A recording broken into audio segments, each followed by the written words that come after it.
It's a bit windy today, and as any Trangia user knows, that normally means trouble for this little stove. I'm trying something different today. I'm nesting the little Trangia stove inside the Bushbox to see if we can create a little bit of a sanctuary for that flame with the wind we have today.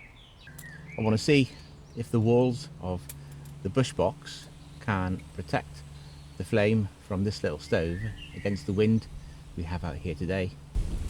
We'll get the Bushbox set up with a Trangia stove, brew a coffee. I was going to say brew a brew, but no, brew a coffee, cook some food, and see if this is the solution I've been looking for. But more than gear, I'm just out here today just to enjoy myself. It's a beautiful day. Enjoy myself, have a little chat with yourself, obviously test this little combination out, make a brew, cook some tasty food, albeit possibly not exactly healthy food. It's going to be sausage, mushrooms in a bap, that kind of thing. But yeah, so welcome to the woods. The Bushbox has been part of my kit for a long time now, and I always maintained that I'd only ever use it as a twig stove. So I know you can use it as with the Trangia stove, but I've never had need. I've always just been happy just getting twigs and stuff like that, so something new. So I am pretty much the blind, leading the blind with this today. I have an idea, that's about it. So all I've done, just put the trivets through just the middle holes here. If you can see that or not, I don't actually know. And then I did bring out these. I'm not sure what stove these things are from. First out, we'll get this lit.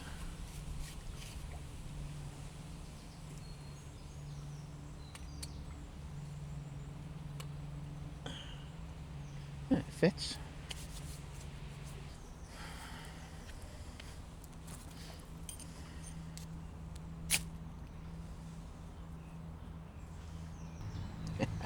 First time.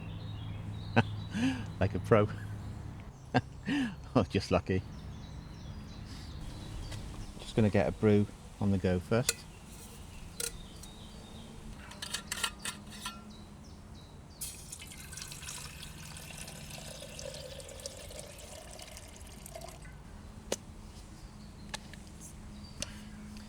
This isn't Nescafe, by the way. This is just a tin I use to bring my coffee out here. So this is just ground beans, or decaf beans that I ground at home, or grind at home even. Ground at home? Can't speak.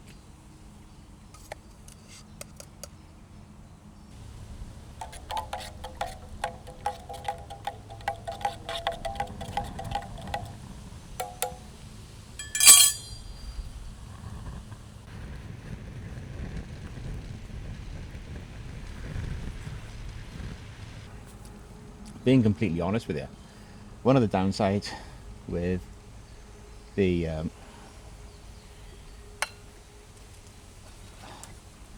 Stanley coffee press is you don't get a lid, and you can't put this inside because this is plastic and it'll melt.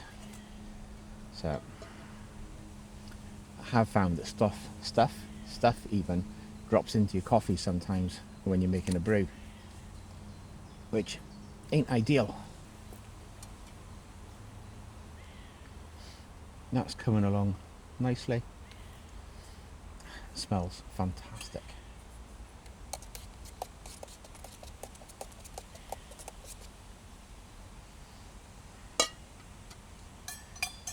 So I will say this is that, excuse me, the flame in that Trangia is a lot more stable than it is in using this little concoction that comes with a Mini. It's a lot better actually. But I suppose the trade-off is you have to carry the Bushbox then, which is a little bit heavier.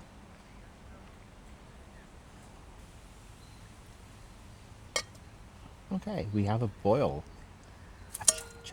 Hot, hot, hot. Ouch.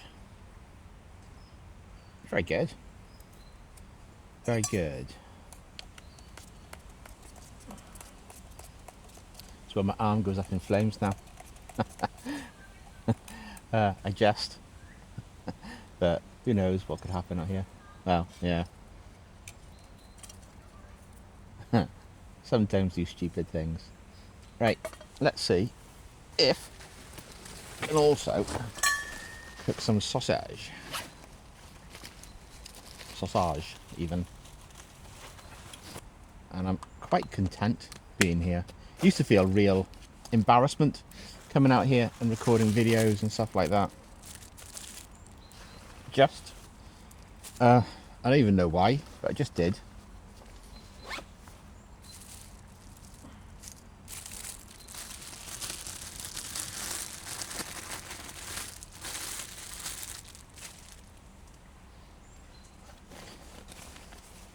But I think you kind of learn to get over yourself, and like, you're not doing any harm out here.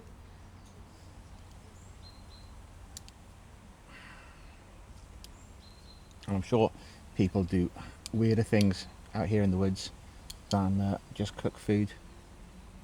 You know, an extra dead fly. Nice.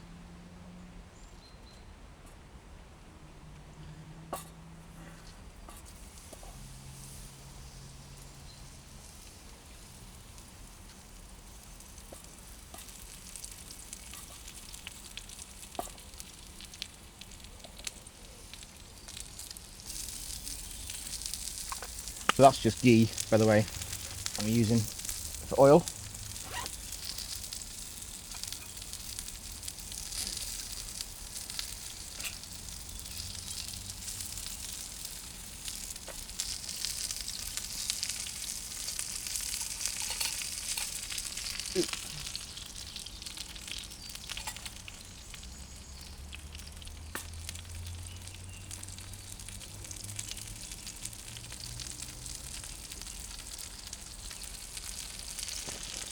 Right, I'm bring you in so you can see. There you go. See this cooking away. And what a sight to behold.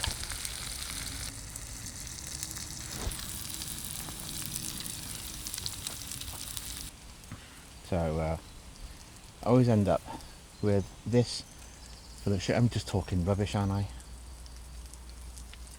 There you go. A gratuitous coffee pour.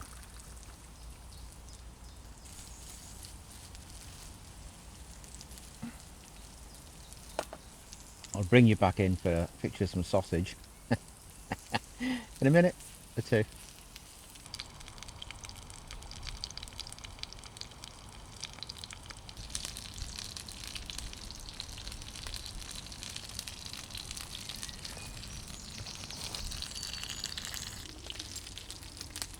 So I'm just going to slip these open.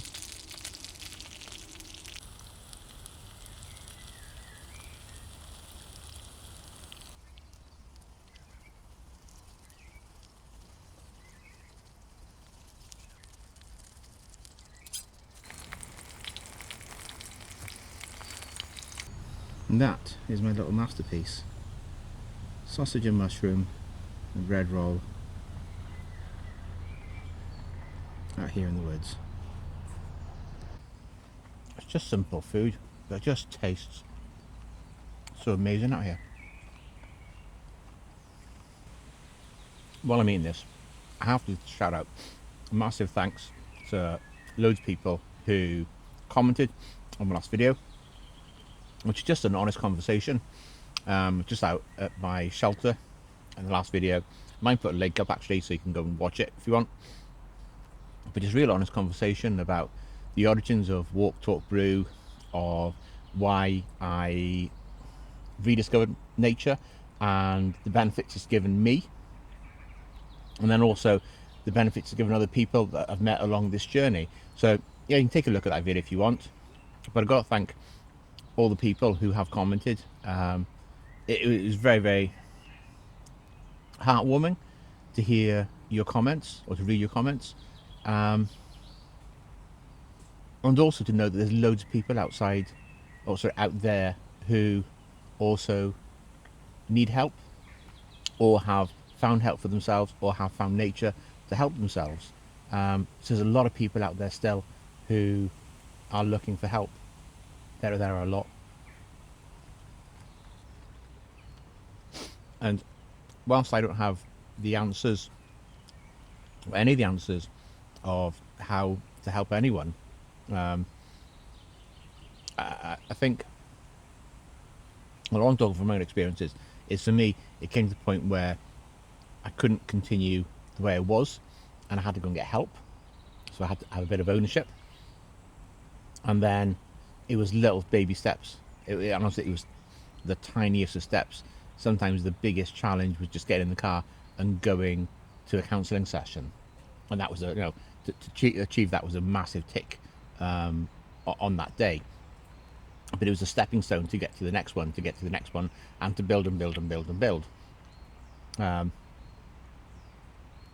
that's how it worked for me. I had to take a lot of ownership myself to get myself better.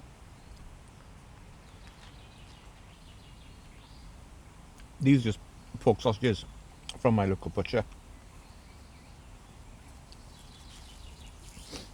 who I have mentioned many a time in different videos. But the food they supply, I mean, it's fantastic. It's top notch. I've really enjoyed this.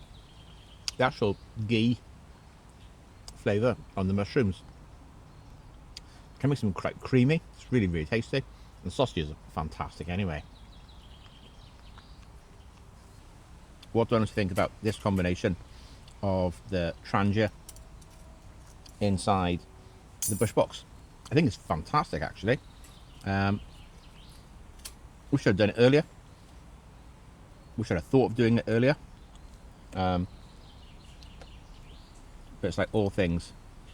It's a great idea when you realise. Even though there are probably hundreds of videos out there of people doing it already, and there's me feeling like a smart ass because I've just figured it out myself. But it's not a hardship to do. Yeah, it's actually really easy. I thought it'd be a lot harder than it actually was. Excuse me, but excuse me again. It actually did protect the wind, or kept the wind off the flame of the Trangia really, really well. So this really worked. I think. I mean, I know the wind's coming in from kind of where we are. It's not quite northerly. It's be more northwest, westerly.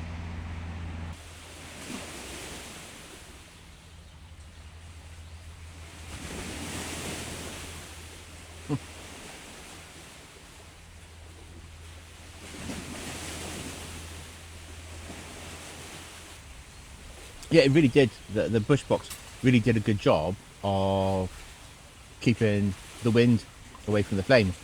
I only had this about half filled, and that was enough to boil that.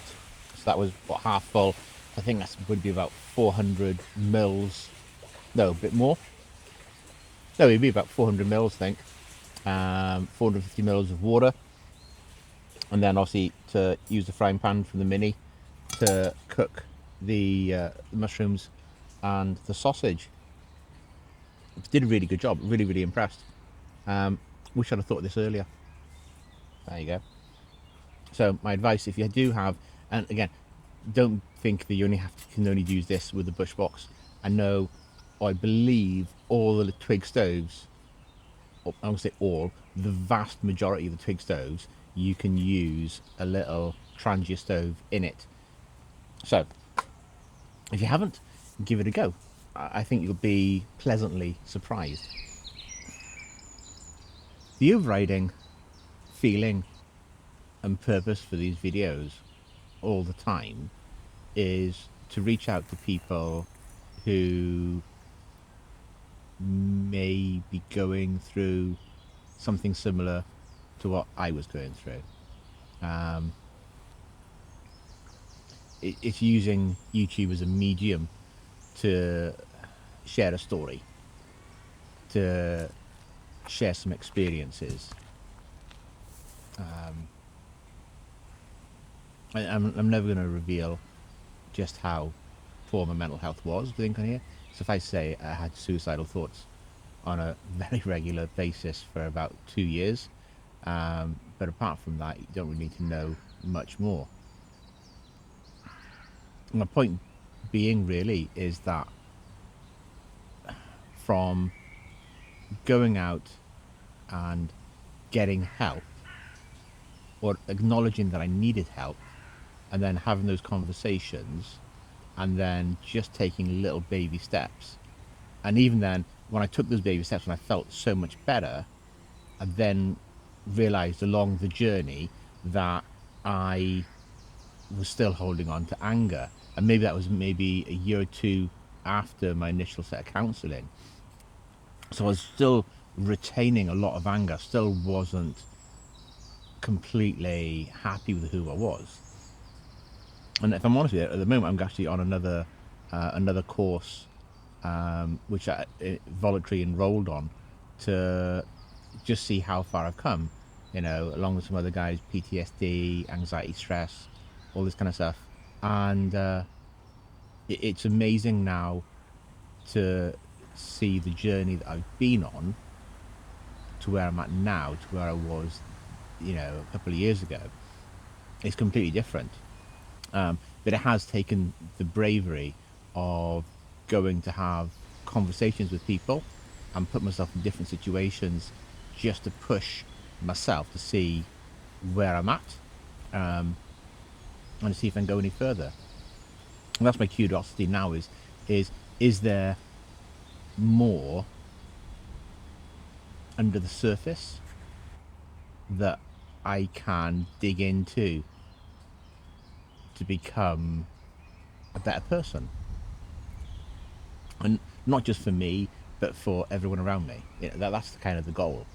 So that's, this is part of this journey is if I can share my journey with you, then hopefully you can take that yourself. So, if you're still watching this video and you came for Trangias and Bushboxes, then this is a bit of the bonus stuff. Maybe not bonus stuff, maybe just an insight into me, the person you're watching.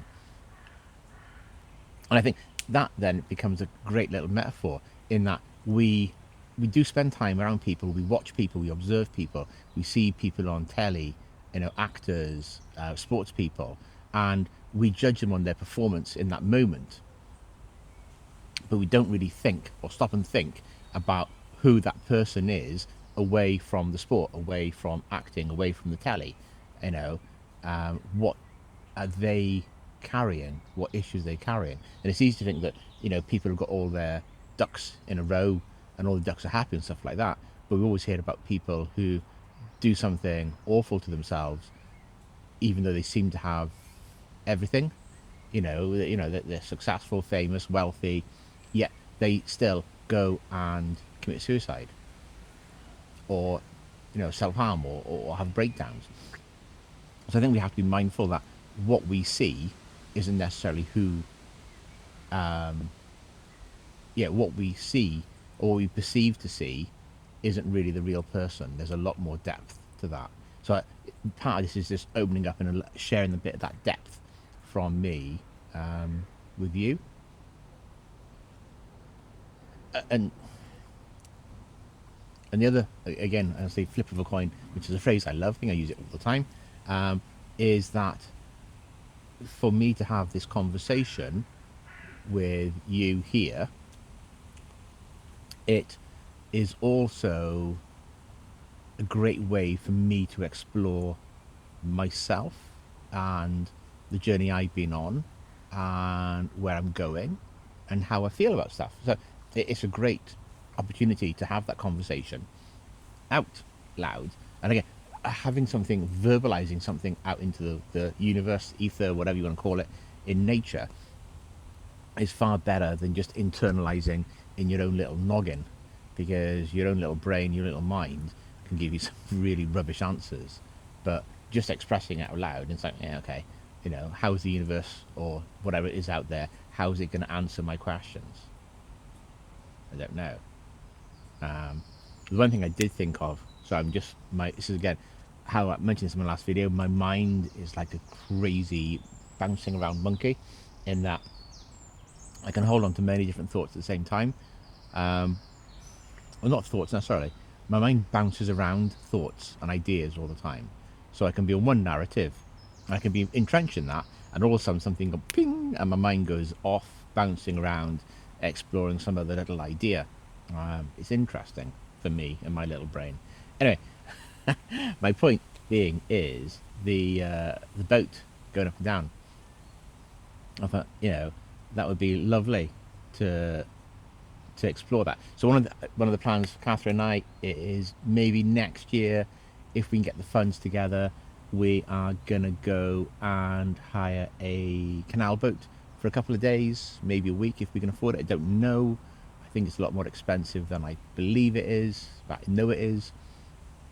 But if we can do that, we're gonna give it a go, see what canal boats is like even for a week or so, a couple of days or a week. And if something that we both like, then maybe that would be something that we do in the future, in 3-4 years time, which would be nice, because that's when I turn 60. I say turning 60. When I was young, this is my last bit of whittering, by the way. When I was younger, and I saw people who are my age now, and they dressed differently, they talked differently, they acted differently. They didn't come out into the woods and do weird stuff like this. They were kind of respectable, and, you know, did all that kind of stuff. And I just think that times have changed so much that when I say I'm going to be 60 in 4 years time, or 3 and a bit years time now, it doesn't feel like me, doesn't feel like I should be 60. My back and hips sometimes feel it, and if I include any any bits of this video when I'm getting up and off the floor, then you'll definitely see that I certainly am my age, because it's not as easy getting on and off the floor as what it used to be. Not terrible, but not as good as it was even a couple of years ago. And with that, folks, I am definitely going to leave that here. I have to thank you if you got this far. It's appreciated. And I'll chat to you on the next video, folks. You take care of yourselves and chat soon. See ya. One final thing which I did forget. So tomorrow is my middle daughter's 22nd birthday. So happy birthday, Rachel. And today she's doing very last exam of her business management degree. So fingers crossed. In fact, she'll be fully in it right now. In fact, she might be over it by now. So fingers crossed, thumbs up for her. Right, now it's definitely bye-bye, I think.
all the sugar sachets that I carry.